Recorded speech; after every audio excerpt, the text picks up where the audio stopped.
He doesn't want to be the chairman anymore and realizes that it's gonna be a lot safer getting out and starting a new life with Haruka. Just kinda wish the journey on getting here was a bit better. Yuji Goda is part of the Omi Alliance and he also has a dragon tattoo on his back and wants to see who's better. A third party gets involved and they are the Jingrian Mafia, but Kiryu has to realize that being a single parent has to be hard and having Sayama in his life wouldn't be a bad thing.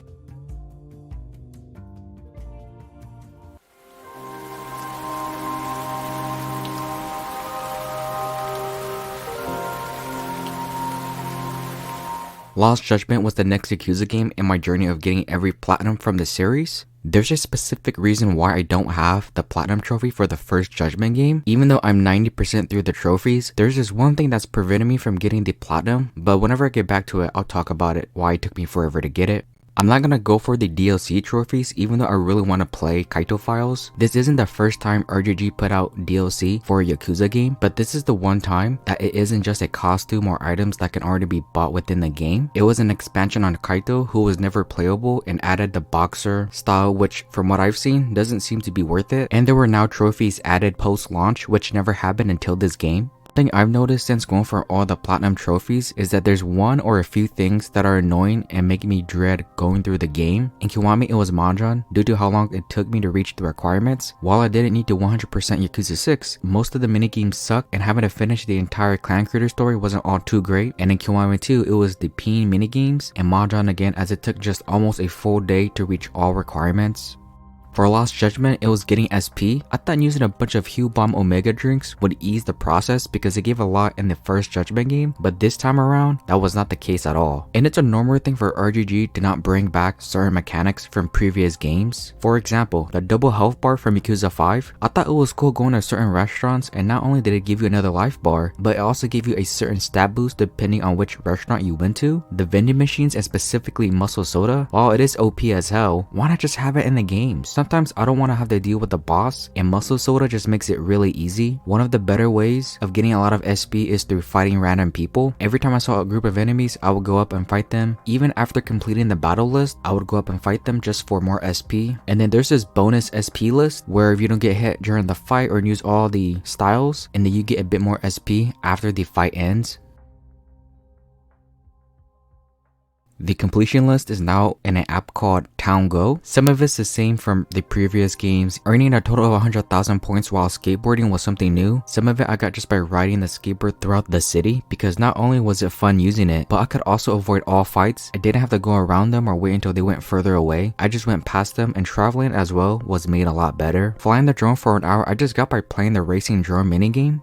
Using 100 extracts felt useless because I never used them at all. All have a very specific stat boost for very specific reasons, and aside from one part, I see no reason other than just more stuff to do in the game. Collecting 500 materials helped with making extracts. Collecting these or anything after defeating an enemy was made a lot easier. Some enemies will drop items or money, and in the first game I would have to go up and get the item, but this time around if I didn't get to it, then the item would hover around me and it would automatically give me the item. A small quality of life change that made playing the game better. Using 16 keywords in the Buzz Researcher app, which I sort of forgot about this one. I was so uninterested right from the start when I had to use it for a sub-story or story reasons that I just sort of forgot what it did. I mean, you just search words on the app, some sub-stories are tied to it. I think that's about it. It might have to do with some investigations, but yeah, it's just a tool that you use for stuff. Playing with the cats 100 times was more on the grindy side because some cats prefer certain things and so I would fail on some of them and I had to go away and come back and try again, but it helped with playing with them for 100 times. Some cats even gave me skill books, so it wasn't entirely useless.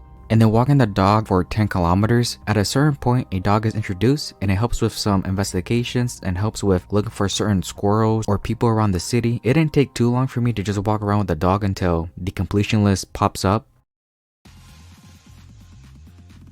Battle list, pretty much the same, with the only difference being that Yagami has different styles of fighting. Tiger style is better in a single fight or boss fights. It is my preferred style to play as because I don't know whether it's the strongest of the three styles, but I'm gonna assume that it is the strongest one. And being able to hold triangle for better damage always feels good whenever it hits. And usually drawback is that it's slow, and while Tiger is slower than Crane and probably Snake style, it wasn't slow enough for me to not use it, unlike with Beast style, which was way too slow for me. Crane style is crowd control. If there are too many enemies, then I just use crane style and activated EX boost, and most of the time I was able to clear out enemies. It was the only time that I really used it for large crowds. There was never a point where I chose crane style over tiger style, and then snake style, which I didn't use all too much aside from defeating 500 enemies for the requirements. The way it was introduced was awesome. Yagami and Kaito see a bunch of students bully a store owner, and both take it upon themselves to mess with them, and the best part about snake style was the fake out EX moves. And aside from messing with enemies with fake outs, I didn't have any use for it. Moving sorta like a snake was cool, but at the end of the day, it wasn't for me.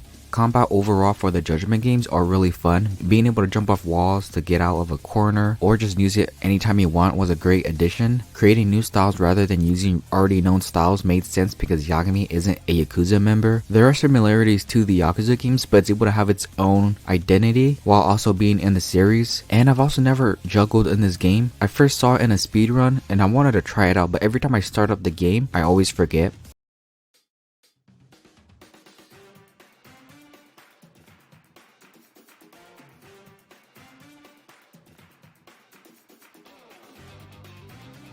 You're in this scope for a good amount of the time at the beginning of the game, and there were a bunch of clubs that I had to complete for each of their stories, which I didn't care about at all. For any of the stories, there's a mystery going on and each story is supposed to get me closer to figuring out what it was. The dancing club was the best one because I got to see Yagami dance in a variety of ways that were both amazing and ridiculous. Long drill on the beach was the best one, and it's a bit of a challenge on the harder difficulties to reach a higher score for all the songs because I had to be perfect for the most part. I didn't like the robotics club. It's a minigame that's not interesting to me at all, and the auto button is useless. If there's an auto button to automatically play the minigame, I expect it to be good, but no, it's not good at all. And so after one session of using it and watching how my robot did, I had to play the game and I dreaded doing every single mission that I had to do. I enjoyed the boxing club. Most of it was doable and there were a few fights that took a bit to learn what the pattern was, but then eventually learning the pattern led to victory. That's pretty much it aside from the story. Just punch your way to victory in the completion list. I wish the Biker Gang Club was a lot better during the races rather than just getting past all the opponents and then beating the boss in a race. Why not have me attack back, because it sucks having just to watch an attack come and then get hit. Why can't there be a counter attack or something like that to avoid getting hit rather than just racing past or bumping into all of them? Customizing is available for all the clubs to make either the bike, robot, dances, and even upgrading and boxing better and easier to get through the clubs. There's a photography club where I had to take the perfect picture with the right focus and moment to pass all of them, and it was alright. Nothing exciting or bad about it. There's a casino that can be unlocked, and this casino is what makes you a lot of money by playing blackjack. There's a video by Yanari Gojira, and he showed how to make a ton of money really fast by playing blackjack and using the 21 bust, and then using the chips to get platinum and gold plates, and then selling them for about I think 2 or 3 million. The girls bar I don't really remember much about aside from defeating each of the hostesses at darts 3 times. Forgot how this ties into the school mystery, but since I don't remember this, then I guess it was a forgettable part of the club stories. Skateboarding was part of the school club stories, and like I said earlier, skateboarding is really fun, free roaming in the city, and it's also fun when I was racing with other opponents, and even beating the highest score in the other modes. Being able to do tricks to get higher score was a great addition to what was already an amazing way of traveling in both cities, and it's also another thing that RGG should add in their future games, just be a permanent thing. The esports club was playing Virtua Fighter 5 and beating all the rivals, which meant I enjoyed my time with the esports club and it went by really quickly. And then the Mystery Research Club was just completing all the other clubs and having its own ending, which again, I couldn't care less about. In terms of minigames, the batting center is obviously back, as well as shogi, which I still haven't learned how to play. And why is Mahjong back? RGG has to know that Mahjong at this point is the worst when it comes to completing the completion list. Darts and golf are always great. Capsule machines have toys in them, and it's purely on RNG on whether or not I get all of them. Luckily, I don't need to spend a lot of money on these because I can see other people being stuck on this just because of one toy. A bit of a lame minigame due to the RNG aspect of it. I missed Aircelios almost entirely. I didn't realize that it was right next to the dice and cube minigame. It's a simple game where it's a twin stick shooter, and I had to get the highest score on all 9 stages. I failed if I collided with the enemies a few times or even if time ran out. The energy wave was the best weapon, but there was a limited amount, so I chose to use it only when there was a ton of enemies around, or else this minigame would have been easier. But what matters is if it was fun, and it was.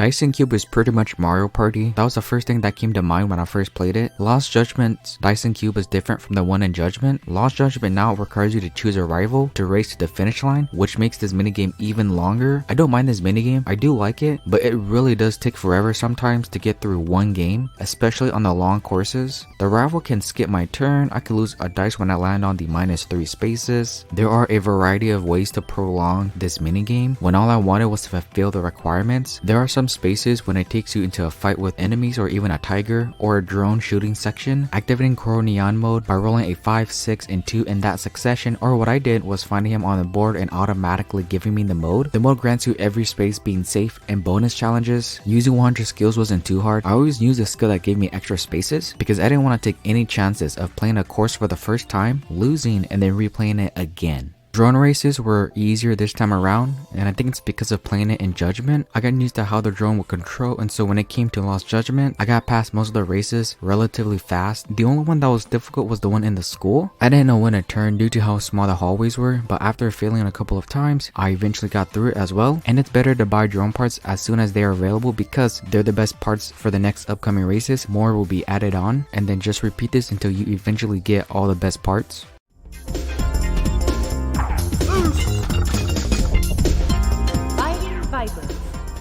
There are returning arcade games like Fantasy Zone, Space Harrier, Super Hang-On, Virtua Fighter 5 Final Showdown, and of course UFO Catcher. Fighting Vipers is a 3D fighter and it sort of plays like a Virtua Fighter, the difference being the armor. I didn't realize until very later on that armor was being taken off from the opponent and myself if either one does a powerful strike, and I didn't know how to do one, so I just mashed the entire game. Sonic Fighters is probably the only game from Sega that I don't know from playing the Yakuza games. I played Sonic Fighters on the GameCube when it was a part of the Sonic collection and Sonic Fighters was a part of the games, and I had a ton of fun playing it even though I was losing a bunch and couldn't get past the final boss, which is still the case in the present. I only needed to beat all 8 characters, the final one being a mirror match, but there are 2 final bosses, Metal Sonic and Dr. Eggman. I gave up after not being able to get past Metal Sonic, but it was nice to relive childhood memories and I'm now able to constantly relive it through a Yakuza game. Motor Raid is what I wanted from the biker gang club, to be where everyone is racing but I have a weapon to hit the other opponents and steal other weapons if mine was taken, rather than just having nothing to do. There was a bunch of fighting happening throughout most of the races and it made it go by really quickly. I didn't need to reach first place, I just needed to pass each of the races, both in practice mode and the full 3-track course. Hama of the Dead is pretty much Dead Souls, but it's now an arcade rail shooter. There's even reused enemies that were in Dead Souls like the meathead, the liquor that isn't called a liquor, but it's pretty much a liquor from Resident Evil. All of it was fun, but it is the one arcade game that's the most grindy because I needed 500 kills and 777 headshots. It's a very specific number, I don't know why, but I didn't mind it because this minigame was short and fun. However, these aren't the only Sega games to be in this game. There's a Sega Master System next to Yagame's office and it's waiting to be played, and there are 8 games. I didn't play all of these because all I did was go into each game, play for maybe a minute and then back out, and it counted towards the completion. These 8 games were Alex Kidd, Enduro Racer, Fantasy Zone, Maze Hunter 3D, Penguin Land, Quartet, Secret Command, and Woody Pop. Fantasy Zone is also available to play in the other arcade, and I only know of Alex Kidd because of the remake. Aside from these 2, I couldn't tell you much about the other games.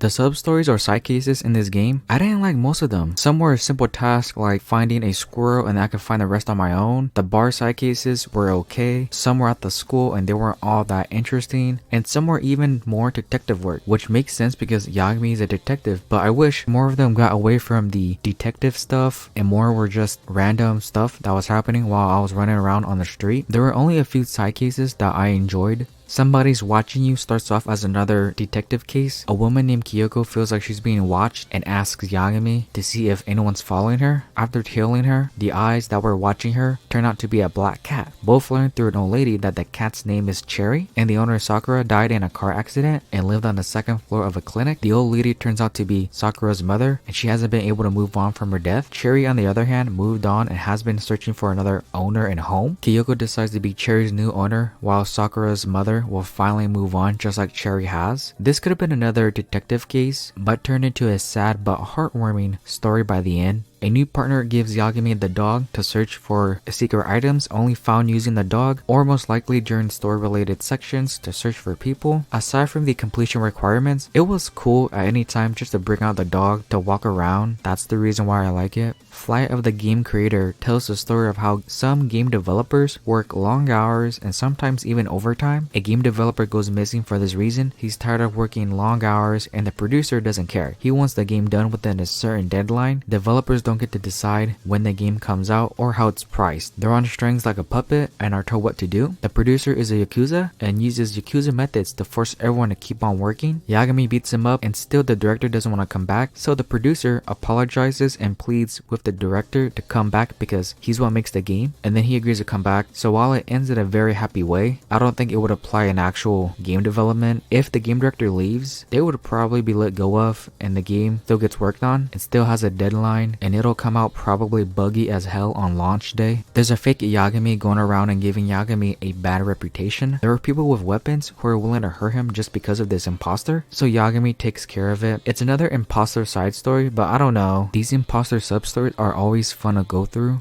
And then the Amon fight, who is replaced by another Amon named Juzo Amon, and so far this is the only time where an Amon fight was really hard. I couldn't constantly spam the same EX moves because it does less damage after the first initial news, and once Juzo goes into his last state, it was impossible. I could barely get a hit on him and he regenerates his health, and this was on easy difficulty and I was still having a hard time. So I decided to search if anyone has an easy method, and there were videos on easily defeating him, and it came down to one extract. The Warrior's Onslaught extract allows me to constantly break through the enemy's guard, which may leave them in a stunned state, and after a few tries, once Juzo went to his final state, I used the extract and spam circle to attack until he was defeated. While this Amon fight was challenging, it got annoying and frustrating real fast, and most of the time I don't look forward to them because aside from having a tradition of having one after completing all sub-stories, they're not fun boss fights. They feel challenging or cheap for the sake of having a really hard boss fight. Legend difficulty on the other hand was real easy and was like the other games of having all upgrades, but now with the Warrior's Onslaught, boss fights were made a lot easier to go through. There was a Gauntlet mode, which is just the game's version of climax battles, and I didn't need to play all the stages. I only needed to complete a few because it gave skill books, and to be honest, I didn't want to have to deal with another mode, either dealing with minigames, Amon, and just the other stuff. And then I almost forgot about the climbing mechanic. There are certain sections where I need to sneak past multiple enemies or just climb up a side of a building, and there's a meter that pops up and I'm limited on how much I can climb and then not do anything until the meter isn't in red anymore and it fills up a reasonable amount. This was unnecessary. Why not allow me just to climb or walk on the side of buildings without having to worry about a mechanic that adds nothing? 万死に値する人間です。それが何の罪にも問われず、ずっとのうのうとしていたんですから。法なんてものは全くの役立たずだ。LostJudgment starts out as a simple bully case that's happening at a school, and it somehow turns into a conspiracy theory that involves a government, and then of course people start dying, and it's up to Yagami, his agency, and friends to find out what's really going on. It's 3 years after the first Judgment game, and firefighters are called for a possible fire that's taking place in an abandoned building, but it turns out to be fake, and rather than fighting fire, they find a decaying body. Akihiro Ihara, who is at trial for trying to put his hands up a woman's skirt, somehow knows about this body when it hasn't even been made public yet. Ihara says the body belongs to Hiro Mikushiba and believes he deserves to die due to driving his son to commit suicide because the law failed and let him walk.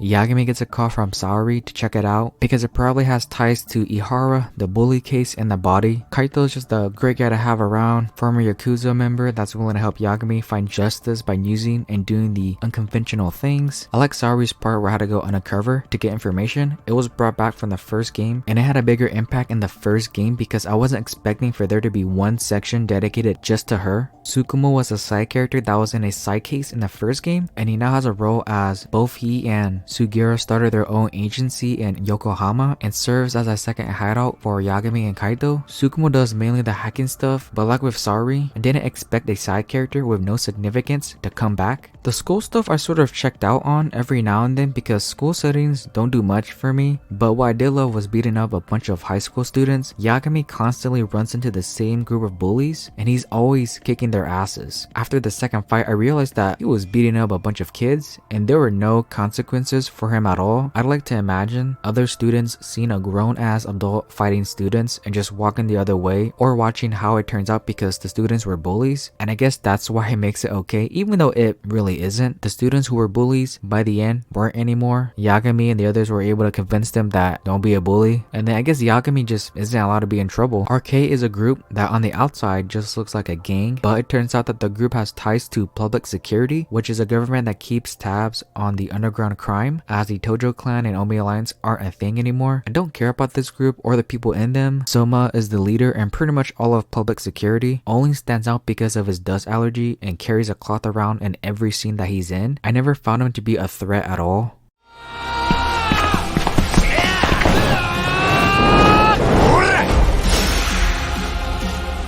The most interesting character was Kuwana. He starts out as an ally, but the more you learn about him, you realize that he's a serial killer. But he doesn't kill just because he enjoys it. He kills because he thinks it's necessary to get rid of certain people that make the world a bad place. And all of it goes back to the school, bullies, Sawa, who is currently a teacher, and Reiko.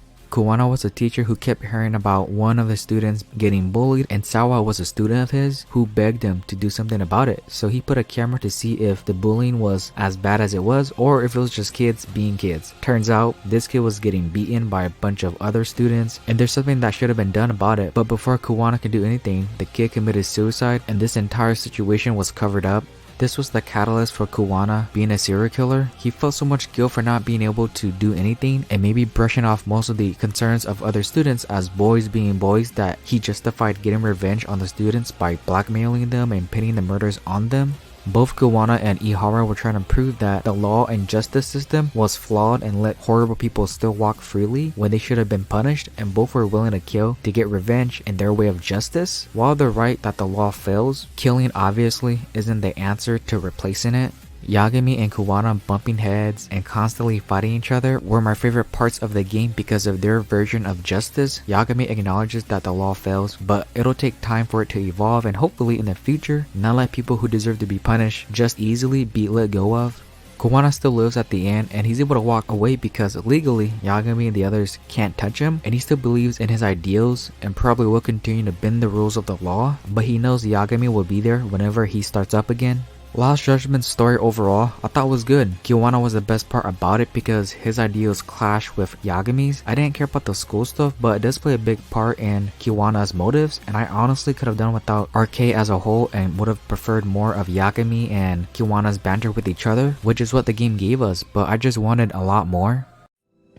警視庁は直ちに捜査本部を設置。